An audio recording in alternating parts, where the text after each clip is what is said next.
This is North Pod, a North Melbourne fan podcast, hosted by Jason Hunt. Now the backs there are. He backs it. He kicks it. Oh, the fall from Dersma. This is the speed of the culture. 3 bounces down the wing. He keeps going. 4 bounces. Joining the chorus. The Can't Lose Kangas are AFLW premiers. Hello, welcome back once again to North Pod, and I guess for the final game review of 2025, the season, or the end of the season, has finally arrived, and we've gone out on a relatively high note. Not the win, obviously would have been really good to get the win, but I thought we pushed the Crows to the limit in that last quarter, and some really nice signs offensively. As always, some defensive concerns, but what's new with the North Melbourne Football Club? A pretty positive way to end the year. So there will be some positives to go through today. Obviously, we'll talk about the North Podium winner. We'll go through everything from that game and then look ahead to what's still to come from North Pod and from the club for this year. So plenty to get through. Let's jump into our final Roo review for 2025.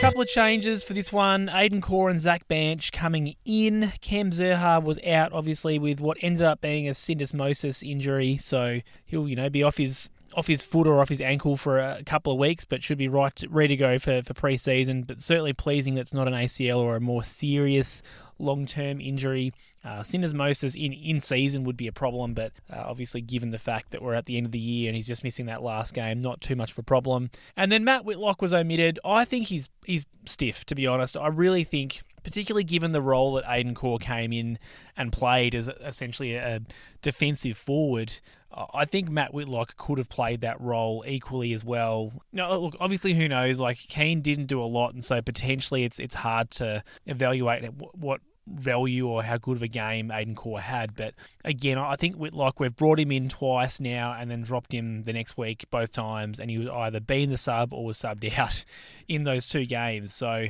doesn't give him great confidence, I don't think. Hopefully next year, another full pre-season. He's a young player.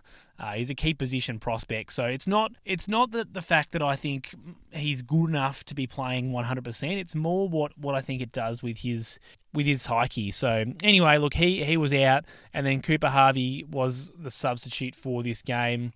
Obviously, Riley Hardiman, a bit unlucky. I probably think just maybe not worth the risk with him coming off that concussion. Good to see Zach Banch get in for another week so I can get another look at him before the end of the year. And I thought Aidan Corr was an interesting one. Hasn't played for a while, was injured, was dropped. So really hadn't played, I think, since the middle part of the season. And to come in and play a defensive forward role was quite a surprise. So I guess we'll talk about that in a minute. I'm sure by now you know the score. It was North Melbourne at 15-10-100, defeated by the Crows 17-11-113. So a 13-point loss. We actually got to 100 points at a loss, which is very rare for us. And even getting to the 100 points, we've been better at it the last year or two, but there was a long period of time where we really struggled to kick 15 or 16 goals and make it to 100. So, yeah, like I said, it was a positive game for the most part. Definitely some glaring issues, but the fact that we were able to stay in the game until the last, 30 seconds or so, I think is a big plus. The Crows, this win's meant that they are finishing on top of the ladder. They're minor premiers. They're going to be, not there's no team this year that you look at and go, they are the premiership favourites easily.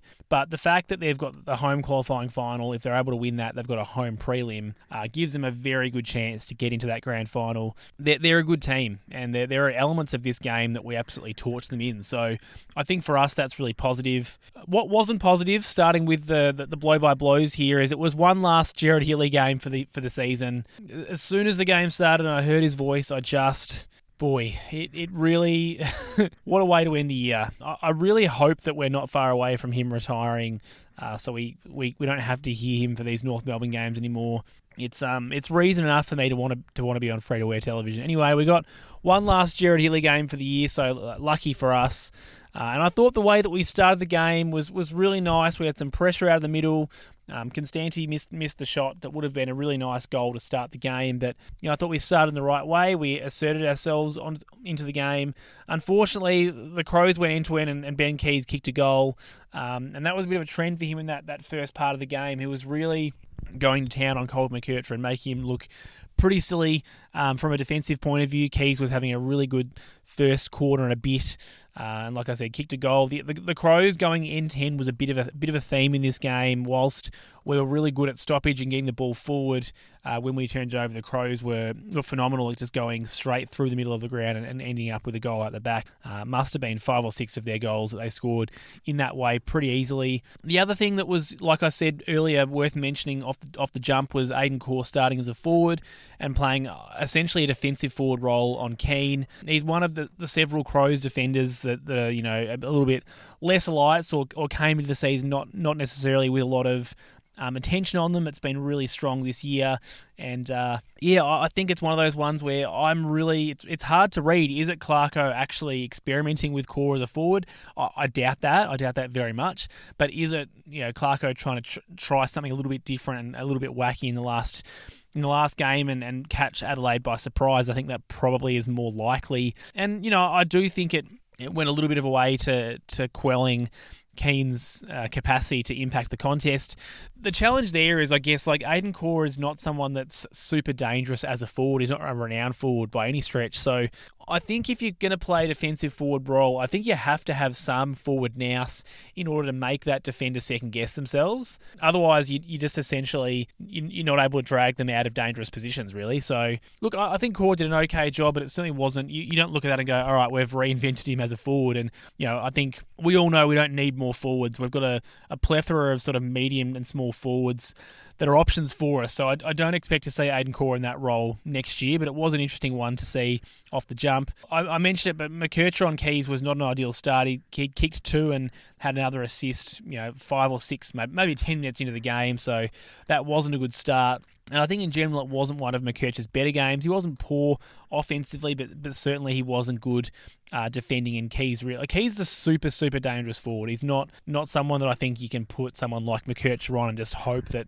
they're not going to damage you, because he's super damaging, and he really put us to the sword in that first quarter. I think what was pleasing here is we didn't fade away. Like Bailey Scott goaled from range, and he was in a really nice positive position as a wingman in that spot. Kicked a goal that sort of kept us in touch, I suppose. I thought Jack Darling was phenomenal in terms of leading up and making a contest on the wing.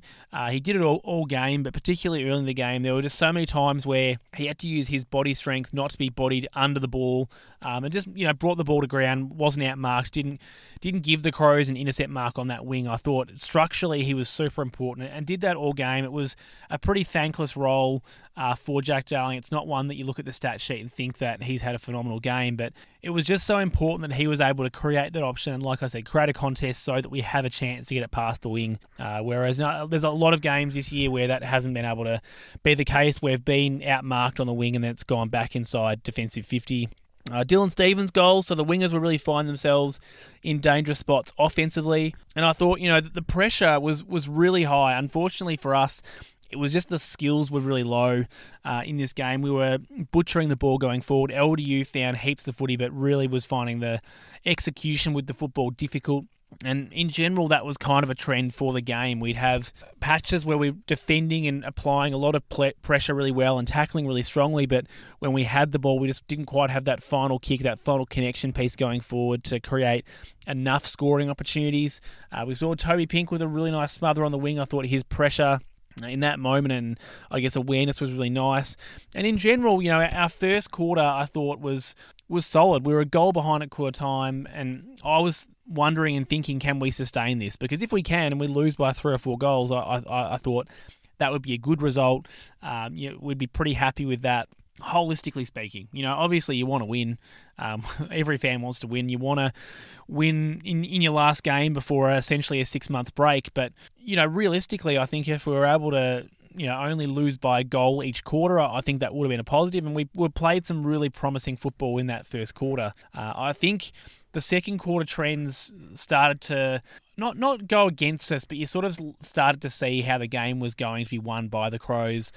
their tools just kept getting free on the wing, and they were always an outlet for an uncontested mark, whereas we had so many contested marks. Jack Darling had absolutely no separation, so he was creating a contest, but he wasn't able to mark it, whereas Riley Thilthorpe, I think he had 12 marks by the end of the game, but he was doing it everywhere. He was marking inside 50, he was marking up on the wing, and the Crows, like I said, just found too many of those uncontested marks when they were transitioning quickly through the middle or even along the wings. If it was a turnover by us and they were moving it fast, they always found spare players on the counter-attack. We saw Constanti miss an absolute sitter here where he picks up the ball, he's out the back, and it was one of those ones where he just had more time than he thought. He snapped it quickly and missed the shot, and unfortunately that was the game for him. He created a lot of opportunities. He did 95% of it correctly, just wasn't able to finish his work. And again, sort of a metaphor for how we played the game, really. We were really good at the source. We were really good at winning the footy, but it was what we did with it that was the problem. Dominated clearances, we'll talk about that, but absolutely torched the Crows at clearance and in contested footy, and that I think is a great sign for where we're going in the future, and the list profile that we've been trying to build through the draft over the past few years.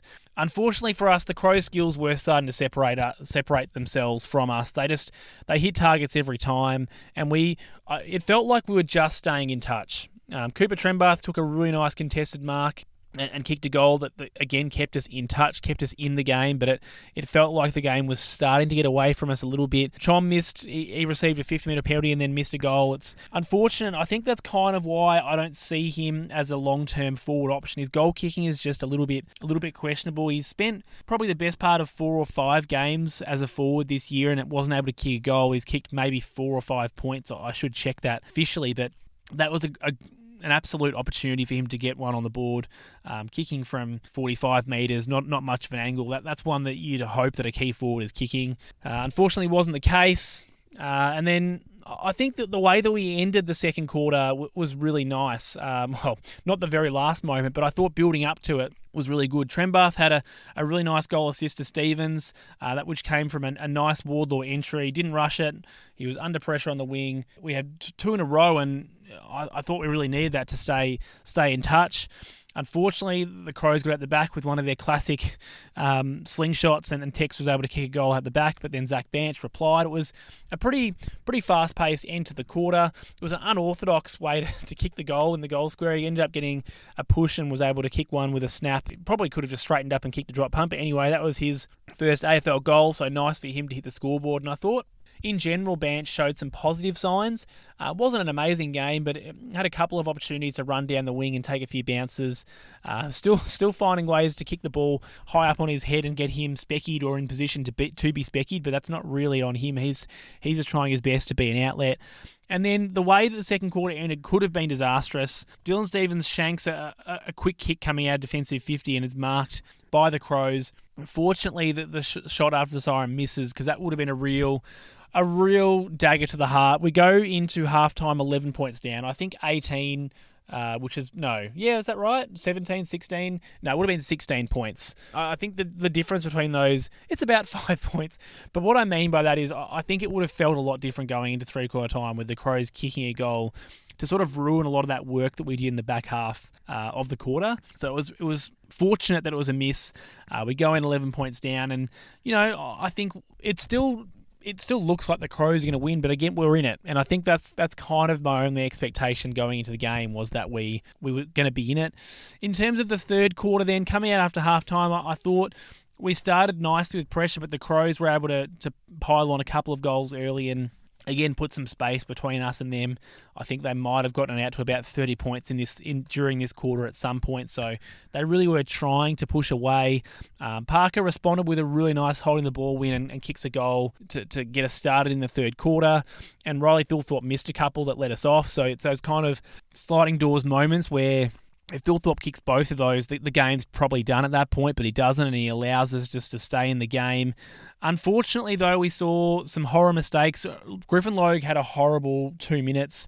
He was taking a bounce, sort of running through the middle of the ground, rebounding like he was the most defensive-sided player or the deepest defender at that point. The Crows had just backed off him and given him some space, and then they pressed up just as he took that bounce.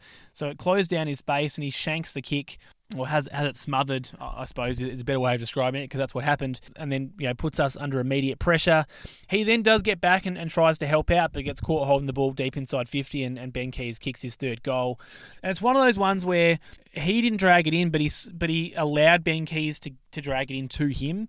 I think that rule is stupid, but it is umpired pretty consistently. If you try to grab the ball and you're on the ground, and then the opposition brings it in for you, because it ended up being that Ben Keays was actually laying an egg on top of it. Griffin Logue didn't even have the footy, but he can argue all he likes. Unfortunately, that's the way that has been adjudicated all year, and that hurts.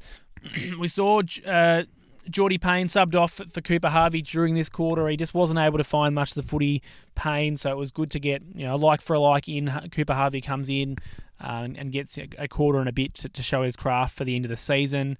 It really was goal for goal late in the third quarter. Paul Curtis was able to kick a goal. Trembath won a free kick and was able to kick a goal. But the Crows were generally biting back. And then, we ended the quarter with back-to-back kicking on top of Zach Banch's head. And the Crows go into three-quarter time 25 points up. So at this point, technically still in the game, but I think most people thought, all right, the Crows are probably going to kick a couple more goals here and bury this game. It's not going to be going down to the wire.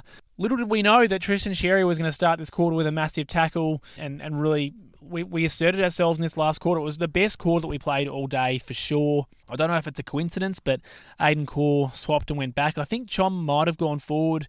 I'm not too sure, but I'd have to check that one. But certainly Aiden Corr went back for the last quarter. We played some really good footy. Unfortunately, like the rest of the game, we backed that up or supported that with some pretty bad turnovers as well. Tom Powell had a horrible inboard kick going inside 50 that, we turned the ball over and the Crows went end-to-end and scored like they did several times throughout the game. Constanti won a really nice holding the ball call inside 50, misses the kick. He ends the game with 3 behinds and a game of missed opportunities for him. And then, I guess unfortunately, or fortunately, depending on how you look at the last quarter, I thought was just plagued by some umpire inconsistencies, errors, strange decisions. It's nothing that dramatically impacted the result of the game, I don't think, particularly given the fact that it didn't end up being super, super close, but just some really strange umpiring decisions that went both directions, to be honest, in this last quarter. I guess starts with the fact that George Waller won a free kick. It was going to be on about the 50-metre line. Finn O'Sullivan comes in and unfortunately pushes the Crows player over, or gives a bit of a push, and that meant that it was a reversal.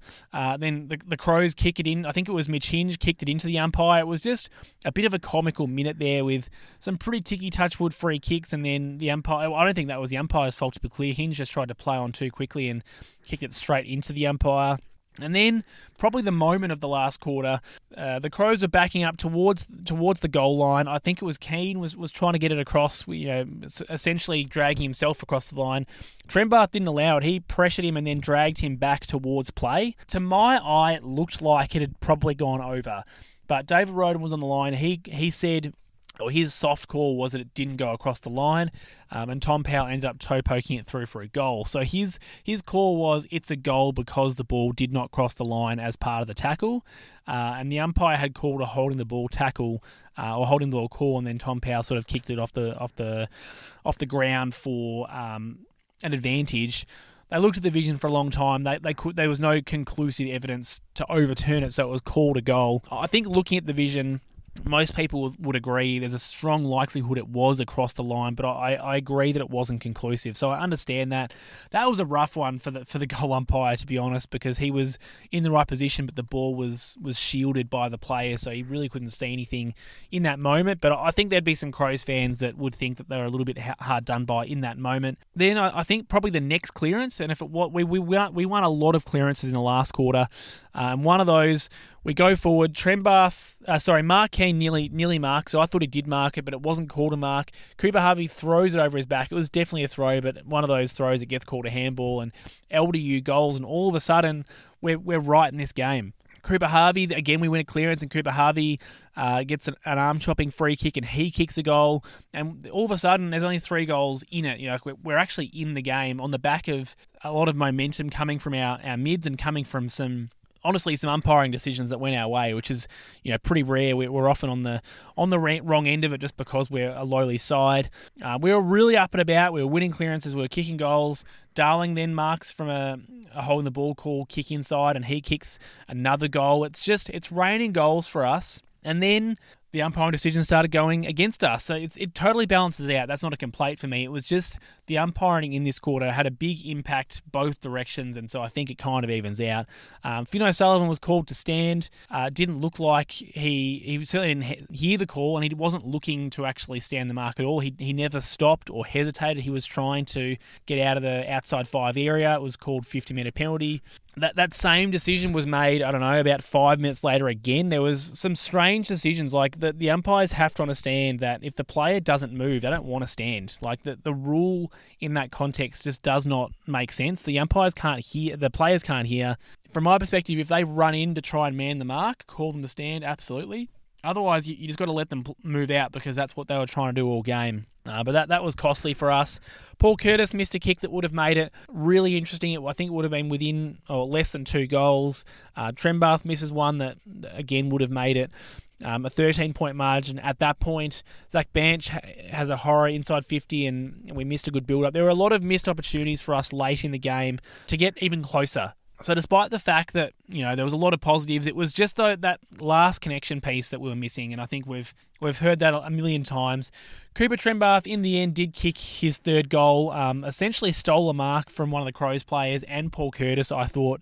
Of the 3 in that marking contest, I don't think Trembath was the one that had the most hands on it, but he convinced the umpires that he had the mark, so he went back and kicked his 3rd goal. So 3 sets of 3 goals in the last 3 games for the year for Cooper Trembath, a pretty impressive way to go out for him. But as I said, we end up losing the game by 13 points. It wasn't so close that it was a nail-biter, but it was close enough that there was a bit of hope with 5 minutes to go. And I think going into the game, that's certainly a lot more than we could have hoped for, or something that I was hoping for. Yeah, a really, really good game, a great game to watch, and certainly an enjoyable game to watch for the last game for the year. Ultimately, we lose by 13 points, but to lose by 13 to the minor premiers is no slouching effort. So, that's the last game review.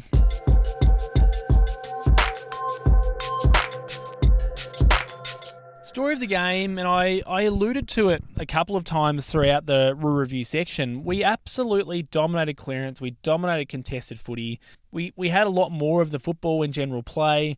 Unfortunately, it was just our turnovers and our inability to defend that cost us this game. And I think we have heard that a lot of times. But if I just reel off these statistics, we had 60 more disposals. We had 4 more inside 50s. We won 11 more free kicks. 21 more clearances, 30 more contested possession, had 13 more marks. Now, statistically speaking, you would say most games, particularly 21 more clearances, that is an absolute... We've given them a bath in that contest, given them a Cooper Trembath. Like, that's an absolute dominance. Unfortunately, we had 11 more turnovers and we were 4% worse with our disposal effectiveness. So, 4% doesn't seem like a lot, but if you're kicking it, you're disposing of it 300 odd or between 300 and 400 times, that's 12 to 16 kicks more that you're being ineffective with. So, or hand passes, like whatever it is. And, I guess that's what amounts to your 11 turnovers in some part. Yeah, just we should have... Looking at the scoreboard throughout the game, you wouldn't know it because the Crows were just so efficient with their ability to score off turnover, and conversely, we weren't able to do that. But we really should have won this game if we were able to be even slightly more effective with the football. The Crows were just able to transition whole ground and score using their key forwards who were always in space when they launched from that back half turnover. We didn't have that luxury, and we found avenues to goal pretty hard to come by for most of that game. Despite that clearance dominance, the last quarter was a bit of an exception, but even then we wasted a lot of opportunities in the last quarter as well as the ones that we took advantage of. So wasteful ball use, and it wasn't really anyone in particular to blame. I thought we shared that responsibility around. Like LDU, I mentioned, had a bad first quarter in terms of his disposal. I thought Jai Simpkin had some pretty shocking disposals through the middle part of the game. Griffin Logue, I mentioned, had the shaky moments. Constanti was really poor with his finishing and hurt our chances by missing those gettable shots. Like, all of those little parts add up in the end, and That's what means or results in the fact that we just weren't quite able to get across the line. We didn't have enough of those moments go correctly or right for us. I think holistically, this is a profile that will stack up for us in the future, potentially. I guess the question is which members of this group are going to be the ones that are there and that are affecting this change are going to be there long term. Like, Jack Darling is not a long-term piece for us, and right now he is structurally very important. Luke Parker is, he's probably a slightly longer term piece, but not much. And he's a really effective inside mid for us at the moment who can also go forward and kick goals. I think we know those younger players that are going to be there long term. Like Sheasel, we know is a gun. O'Sullivan and McKercher are guns. We've still got Larkey for quite some time. Paul Curtis, still pretty young. Like, we've got plenty of those younger players that I think we can take to the bank, and we see them having an impact in this current setup. LDU, I definitely should have mentioned there. The challenge is, there's probably the bottom 10 that we're playing in this game. How many of them are going to be there, and do we have enough pieces to replace those older structural pieces that, just realistically aren't going to be there when we're, pushing for finals and potentially top 4 spots. That's the challenge for me, because our dominance through the midfield was absolutely fantastic. That's 2 weeks in a row we've been really strong through that area. Having Tristan Xerri back in the side obviously makes a massive difference for our midfielders. That much is obvious, but it's more around, are we able to take full advantage of that? And I think to this point we'd have to say we haven't been able to in most games this year, or certainly not consistently, I should say. The last quarter we were great at taking advantage, and there were periods in the game where I thought we were good, but we just don't have a strong enough team defense to turn the opposition over, and then our ability to actually score on those turnovers it's really stark. Watching other teams do it to us, we don't have that capacity and that killer instinct and that, ability to not make mistakes in those scenarios. Even when we have an outnumber and we're going fast break down the line, we generally don't hit the right option or miss the right option. So, yeah, I think generally speaking, there's some positives to take from it because of that absolute dominance. We know a weakness of our game is our effectiveness by foot in particular, but in general our disposal effectiveness and our ability to hit targets. And we know that our capacity to defend the whole ground is not quite there yet. So they're the two things that lost us the game. There's nothing new. But on the positive side, this is the top of the ladder, and we've smashed them in terms of contested footy. So some positives to take out of it as well.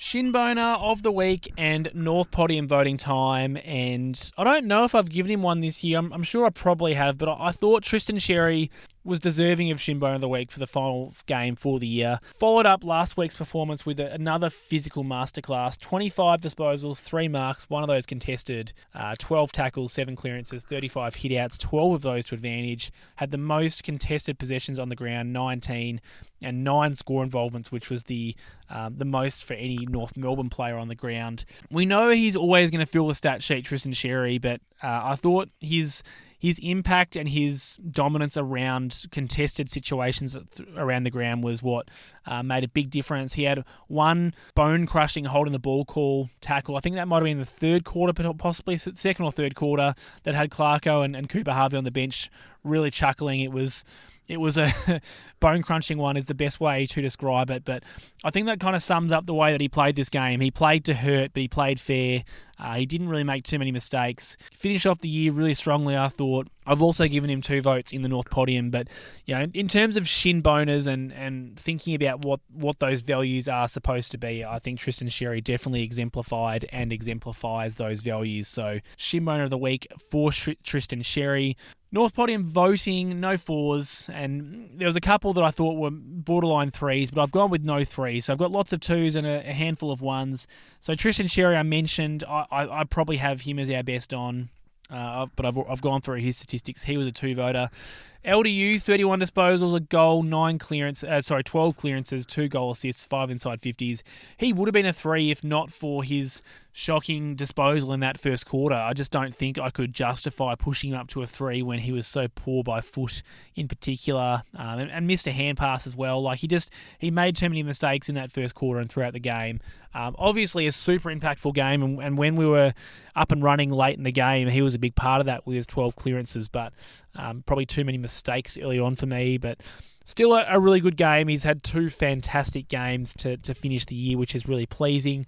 Harry Sheasel similarly backed up, obviously not quite as prolific as last week, but 32 disposals, 7 marks, 3 tackles, 6 clearances, a goal assist, and 5 inside 50s. Didn't do a lot wrong, did plenty right, but really come of age in that midfield role over the last couple of games for the year.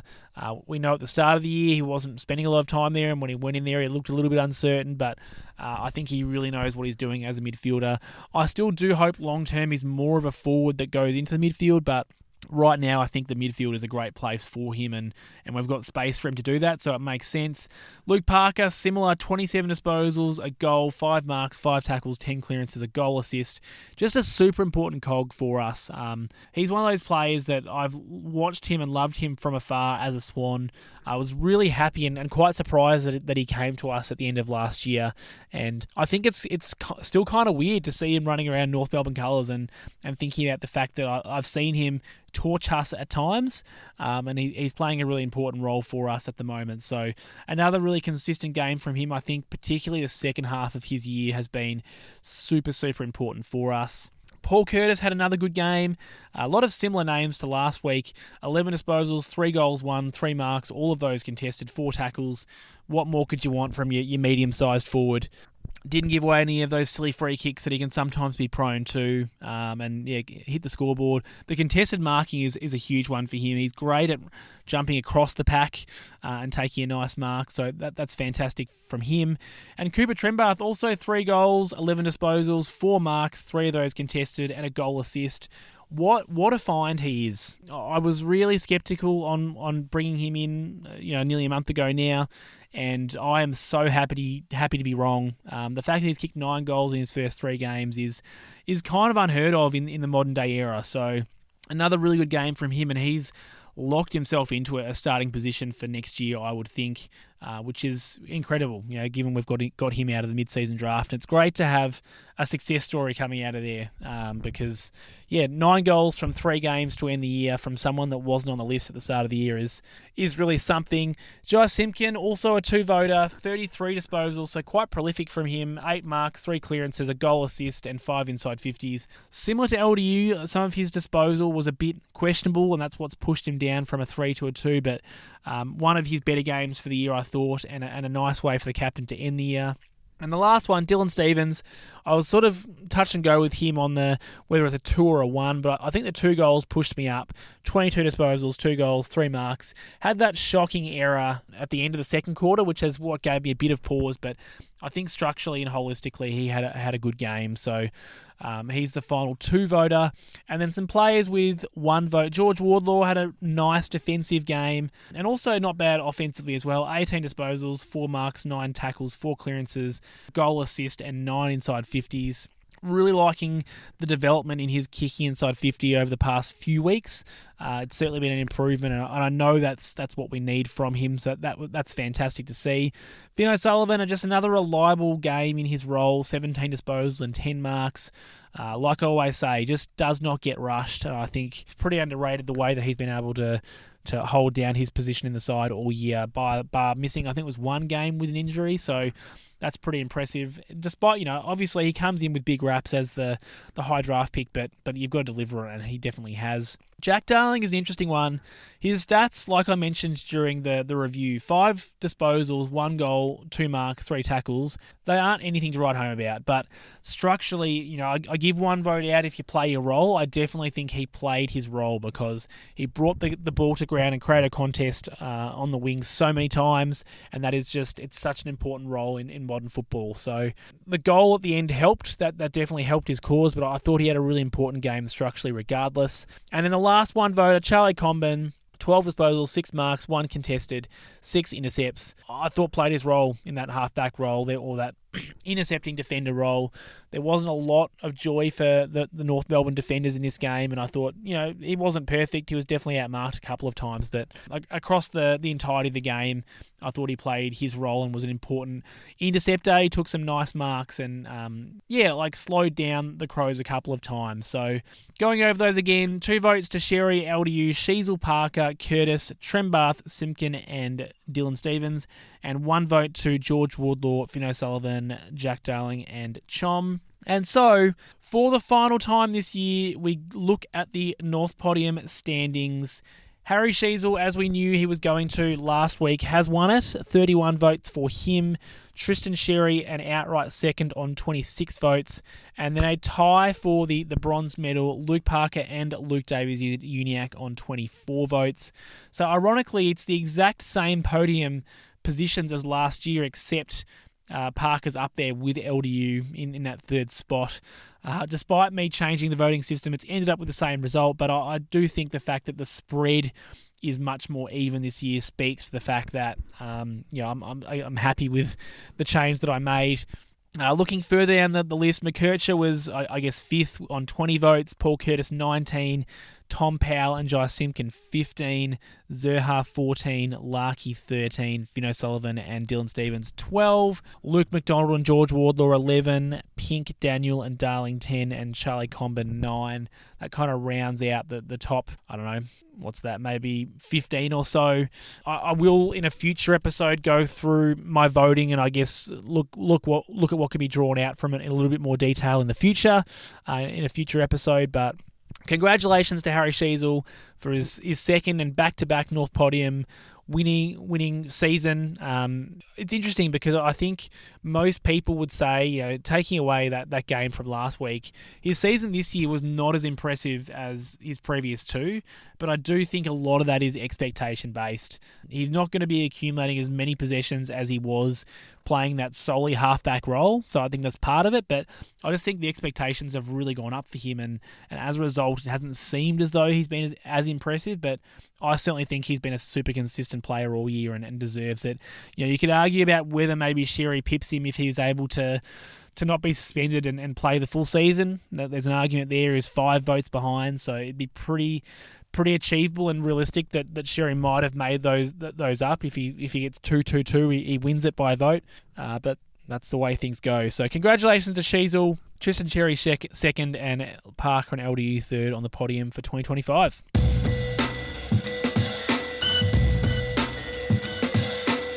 A big thank you to everyone for listening this year. The podcasts aren't over, but the season is, so I just want to take this opportunity to thank everyone for listening. Thank everyone for sharing the show with their North Melbourne supporting friends. I do really appreciate it. Thank you to everyone who subscribed and got involved with the show on social media. I hope to be back next year, so please stick around, and there's plenty of post-season content to come, but just a big appreciation to the North Pod community. All the messages that I receive are really much appreciated. It's such a good, positive community, and I'm really proud of the community that I've created here. So thank you to everyone for listening. It's been a fantastic season.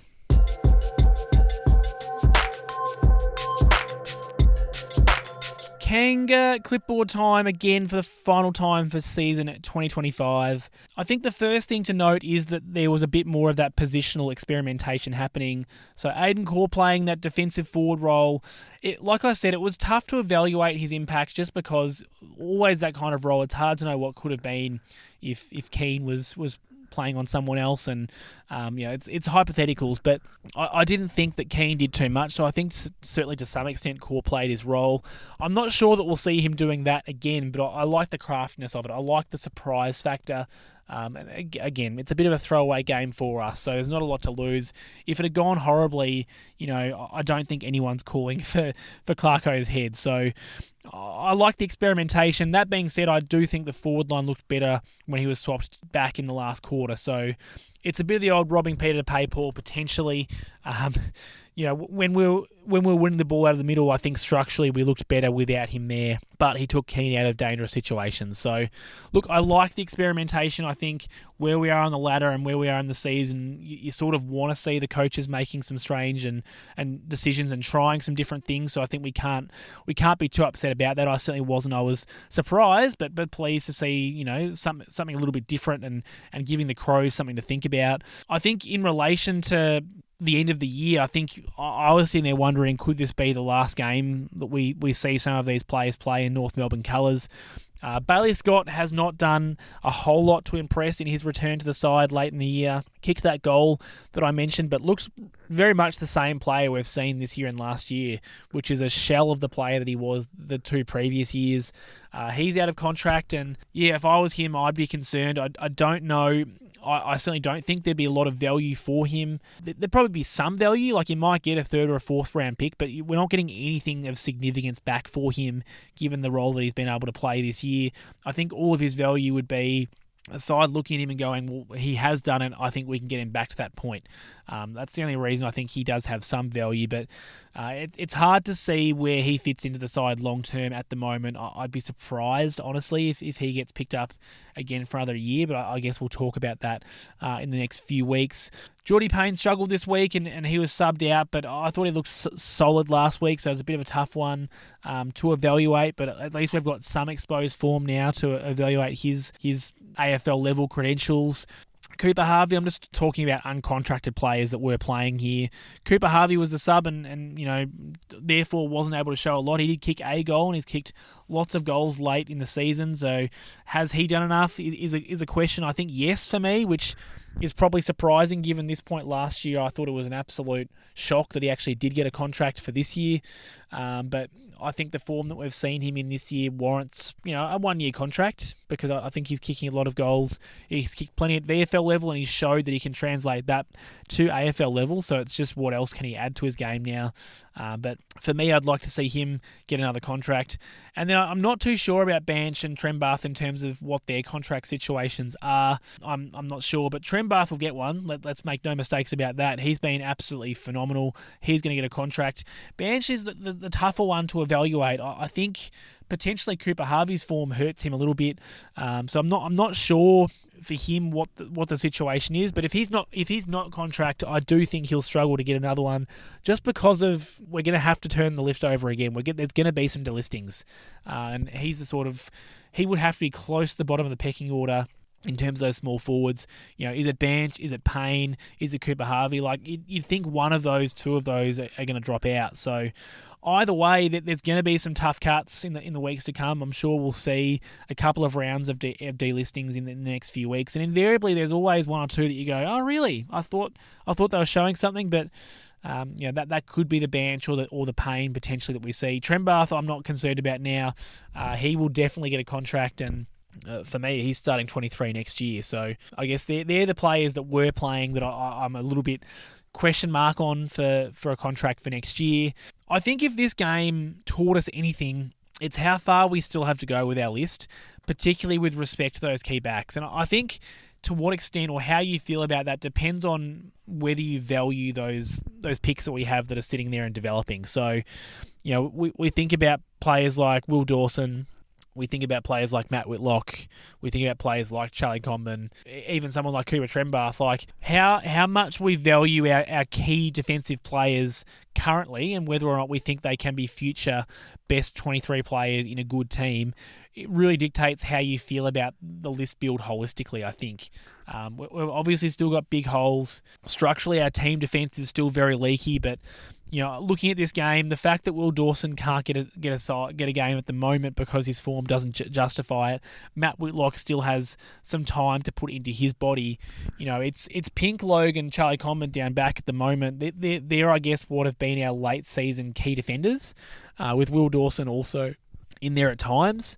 If we go into next year with a similar setup, I definitely have concerns about that. I think Chom, I mentioned last week, Chom should be there as that third tall, but who else is there is a big question mark for me. I would love if by this time next year, Will Dawson is our fullback. I think he's shown enough for me that he can be that. I understand that he's not quite there yet, but he's the one for me that I think I'd love to see come along in leaps and bounds. But yeah, it's a big question mark for me. Do we back in the ones that we've already selected and we hope that we see enough development in them, or do we need to go and get another stopgap option? Because ultimately we're not going to be able to recruit a Tom Barras, for example. That type of player is not going to come to North Melbourne at the moment. Someone like another Toby Pink-like player is probably out there somewhere that we could select. But again, is the juice worth the squeeze in that one? I'm not too sure. You've got to think long term.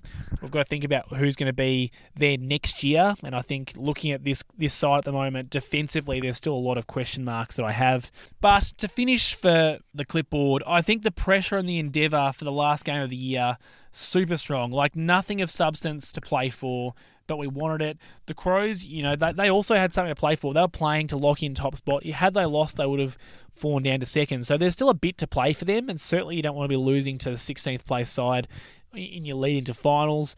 I don't think they took the gas off the pedal or their foot off the pedal. I've definitely got that saying wrong.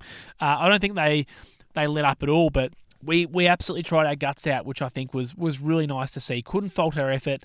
And a player like Jake Constanti is a great demonstration of that. He tackled hard, he chased hard, he played extremely hard, but he was just unable to finish off his good work. And I think that is a bit of a metaphor for the way that we played this game. All up, I think it's an effort to be proud of going into a long summer. You don't want an absolute belting. You think back to last year, and that game against the Hawks to round out the year was awful. So I think this is a much better way to go into your off-season. You want to be going into your exit meetings over the next few weeks and talking about how proud you are of your last few games, and I think there will be a lot of players who are able to do that. So a positive way to win the year, albeit not a win.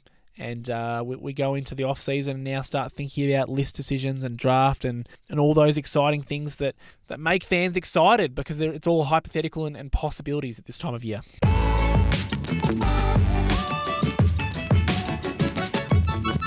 And to round out the podcast around Arden Street, the VFL's done, so I've got nothing to talk about with respect to them now. The entire men's program is finished for the year.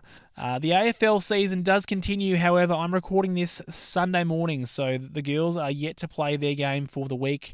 Although I did say there's going to be 2 debutants playing due to a couple of injuries. I think it was Bruton and someone else off the top of my head, I can't remember now. Like Bella Eddy was always an out. She was injured, but Jenna Bruton's out with an injury and someone else. There's going to be 2 debutants. Or 2 more debutants this week, which is exciting. But they are playing today against Port Adelaide. It's a 1:00 game, so I mean it's irrelevant because that game will be done by the time you're listening to this, no doubt. But I guess I'll have to talk about that in my next podcast because that's yet to happen. In terms of next week and what's ahead, like nothing. Not nothing, but you know what I mean. The AFL season is done, so attention turns to a couple of different things. Obviously, the AFLW season is going to heat up, and then the off-season will get underway, and we'll await some delistings and retirings and off-season kind of news. I don't expect that we'll have any retirings unless it's more of a Jaden Stevenson situation from like we had last year. I'm not complete though. Like I mentioned earlier on, I will definitely have some post-season pods to come. We'll look at some season review type stuff and look at the draft and the trade and all of that kind of thing. And alongside of that, I'll be able to cover the AFLW a little bit as we go as well. Like I mentioned last week, I'm not able to fully commit myself to reviewing their games as I have, and I'm not sure if the podcasts now will be week to week or if there might be a bit more of a gap. We'll just have to see how I'm going and how the schedule's looking.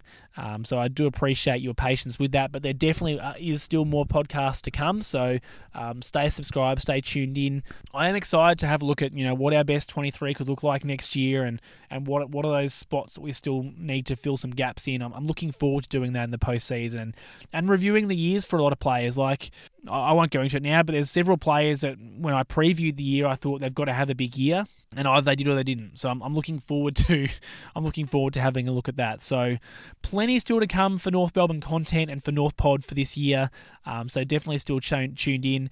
And the great thing is we get to watch the girls play, and we know that they're a far better side than the men's side at the moment. So we'll get to see some wins like we did last week, and hopefully we were able to beat Port Adelaide this weekend as well. Anyway, thank you so much for listening. I do really appreciate everyone's listenership and everyone's support this year.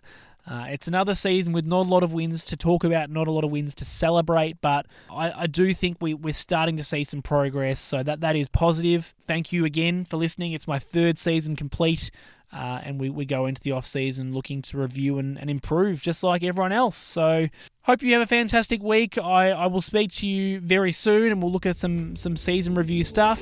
And yeah, as always, and for the final time for season 2025, go North. Thanks for listening to another episode of North Pod.